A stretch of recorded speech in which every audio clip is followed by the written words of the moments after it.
I was out all the time. I was networking, talking to people, and people ask me all the time, how'd you get into it? I mean, I've always got a lot of it from my dad, and then even though my dad was not in the real estate, but he loved real estate as well. And then, but I tell people I was born the day I got my real estate license. So and over the years I was just chasing sites, doing a lot of tenant rep, chasing land. Did a lot of work for the federal government on the bank side, the bank repos, and is that the savings and loans? We called the good days, the savings and loan days, and then so especially like Downey Savings and Loans was big in California. They had a lot of loans in Arizona and in California, so I would chase around and go look at some of the assets they had and sell them at discounts and all that. And I didn't have any money back then, so I was taking a portion of the deals on some of the stuff and then suddenly after that I was on my own. And then they brought me back, the government back in 2008 through 13. Those are what I call the good days. I think those are the worst days of my career in real estate. It was so bad that it suddenly your family and friends get affected. And then so I honestly made more money back in those days than I did in my regular, just because banks had so many assets they had to sell. And then we can talk about that on a separate podcast. We'll get into that. Well, that's how you're gonna have to give me a drink on that one, because then I can open up a lot about our banking system in America. Yeah. So it was a lot of fun. I've always been I'm ADD. I can't stop. I love what I do, and I've always had a philosophy that less is more. And then I never chase money. I let money chase me. And then so by what I mean by that is I've always in our business paid it forward. So if somebody calls me up and say, hey, do you know this guy that can help me do this? Same thing as I helped you with your team to get what you needed to get to. Which we're going to talk about Yeah, sure. Yeah. And then so I paid forward, and it's funny, Kristian, it always comes back to me.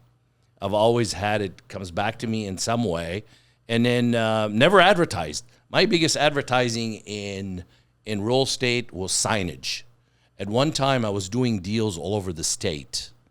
Back in, you're taking me back 15 years ago to 20 years ago. Like California? No, all over the state in Arizona. I was going down to Douglas, Arizona. I was going down in places like people didn't even want to go. That's the whole thing. You went where everyone else didn't want to go. Exactly. And then I had to think outside the box, because I had to go, and I would drive and drive and drive. I didn't get home until like 2 o'clock in the morning. I would leave for like 6 days out of the week sometimes. And, I had a family, 2 kids. And then so it was a lot of fun. I loved it. And then I would do these deals. Somebody, if let's say Walgreens needed a site in Cottonwood or somewhere, and then and I would go chase it, trying to find it. Or if a bank needed a site somewhere, I would go, chase it down.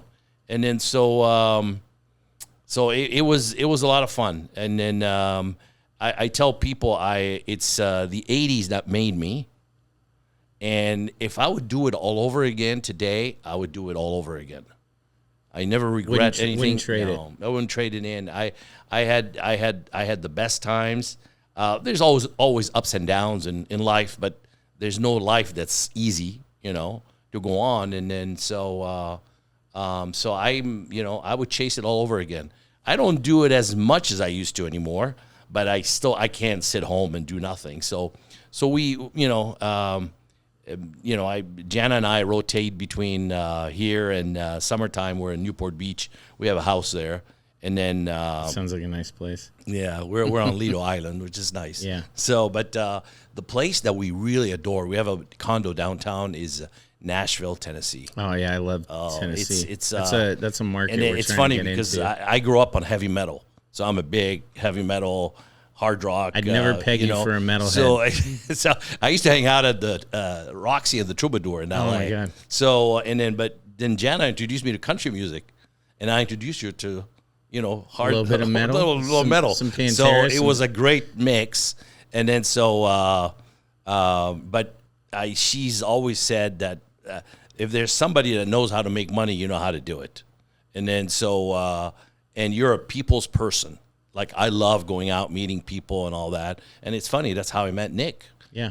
Great guy. We just met at an ICSC small function, and through joking and drinking and stuff, and we became good friends. And then so it was one thing leads to another. So now I go to these ICSC conventions. I got to stop every 2 seconds to say hi to somebody, just because I've been in the business for a while. Mm-hmm. But I can tell you there's some great people in this industry.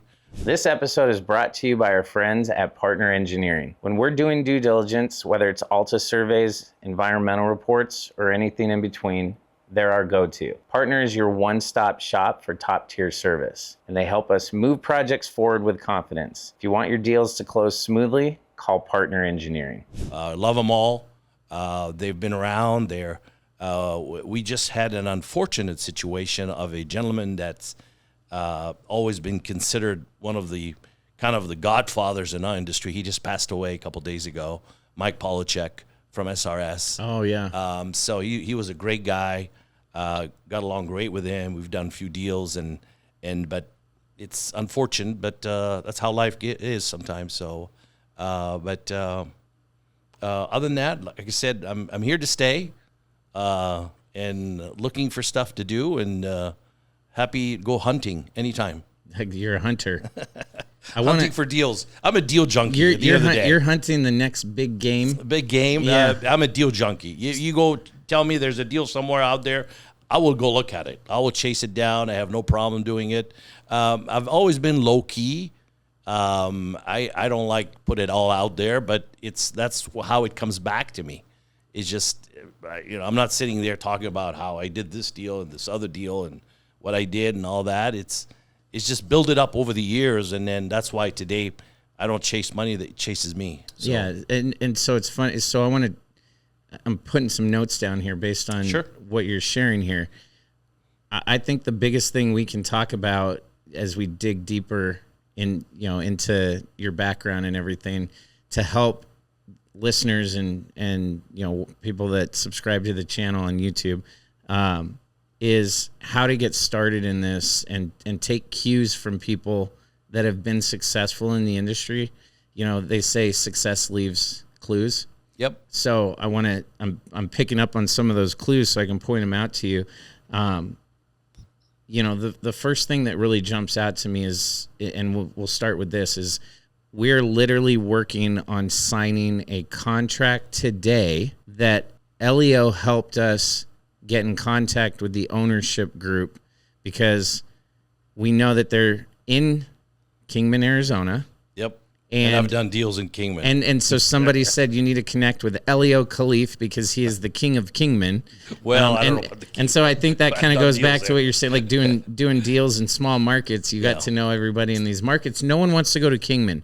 No, but there's deals to do in Kingman. There are deals. I've done maybe at least over the years of my career, so I've got a development company, a consulting company, and a brokerage company. My brokerage, consulting, and development company, I probably over my 37 approximate years done maybe over 550 deals. Yeah.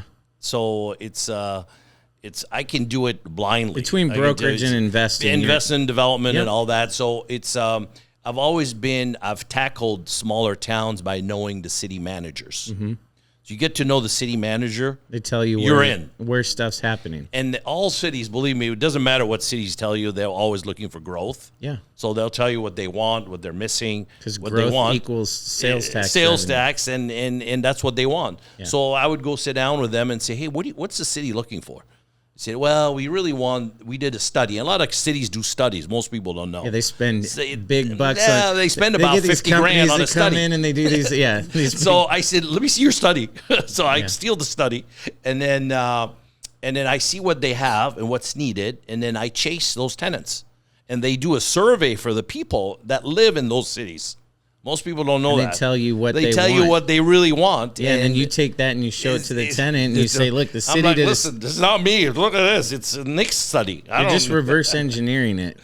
Exactly. They're doing all the work for you. You're just taking all the pieces and putting them together like a puzzle. Yep. And it gives you a roadmap. Yep. So I would I've never, like I said, I've never advertised. I've had a lot of signage. Signage is what made my brokerage company. At one time, I had, Kristian, over 200 signs around the state. How many people did you have in your brokerage? Was it just you? I used to have I had like maybe 8 people. Yeah. But then I woke up one day and I said, you know what? I don't need it. I was a lot of babysitting. So I was just me and 2 other people. Yeah. And I would chase it down. And it worked out perfect. Because at the end of the day, if you want to get something done right, might as well do it yourself. Yeah. And I mean, that's why I said less is more. Yeah. Because you get so much done, and then instead of chasing 20 deals, making the same amount if you can make in 2-3 deals. Well, see, I think you're like me. You said, let the money chase you. Less is more. Like I hang on to these sayings, right? So I mentioned Paul Schloss as one of my mentors. He used to say, and you guys have heard this before because my daughter repeats it. You're only as good as your reputation and your Rolodex. Yep. And obviously, if you're young, you don't know what a Rolodex is, but it's now on your phone. But what's there's something else that stuck out to me, and it comes back to this. You didn't know me. You just met Brennan. You knew Phil. Like, you didn't have any reason. And there's plenty of people that might be like, oh, well, I can contact those owners if you let me rep you, which I probably would have said yeah anyways. Yeah. But there's something to be said about doing the right thing is always the right thing to do. Pay it forward. It comes back. Man. It comes back to you tenfold. So the reason I want to bring that up is because if you're just getting started in our industry, it is such a close-knit community, and I think the biggest difference, like I'll let you know, everyone always asks, oh, did you start in residential? No, I've literally done 2 residential transactions. They were both my home purchases, and I didn't even represent myself. My wife has her real estate license, and she was the agent of record on both of our home purchases. So if you go look, I've never bought a home other than wrote the check for it, And so there's this idea of looking for a handout versus giving a hand up. And I'd say, if you want to break in this industry, especially when you get into net lease retail, it's even smaller. A lot of people will say like, oh, do you know so-and-so? And I ask, what do they do? They're a multifamily broker. That is like on the other end of the spectrum with what we do in the net lease world. It's commercial, but we don't really necessarily run across each other that much. And so I think if you want to get ahead in this industry and really break in, whether it's investing or if you're an agent, go out and be a hustler and help. Like, we have some young guys right now that I have continued to go back to, and now I'm feeding them, saying, hey, look, I don't have time to go research all these things.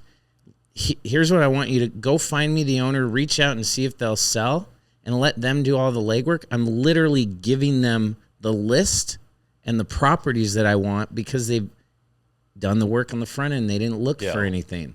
And they could have got screwed, but I'm not that guy that's going to do it. Are there sharks in our industry? 100%.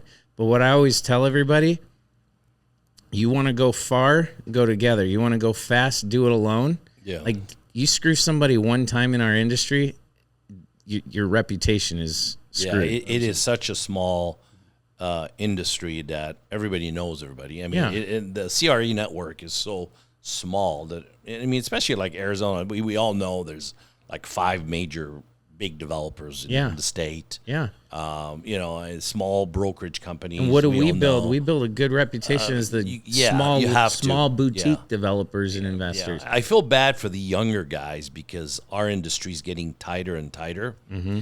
I don't know how they're going to be able to get any headway, get into this industry because it is so hard. You can have a good year, but then after that, what are you going to do? But even some of my friends have been in the business for 20, 25 years plus. Some of them are getting out of it because they can't get anything going right now. Thank you so much for watching this video. If you like this video, want to catch the entire episode of this Rent Stew podcast, click right here. If you're loving the Rent Stew podcast and you want to see more episodes, click right here. And as always, stay hungry, my friends.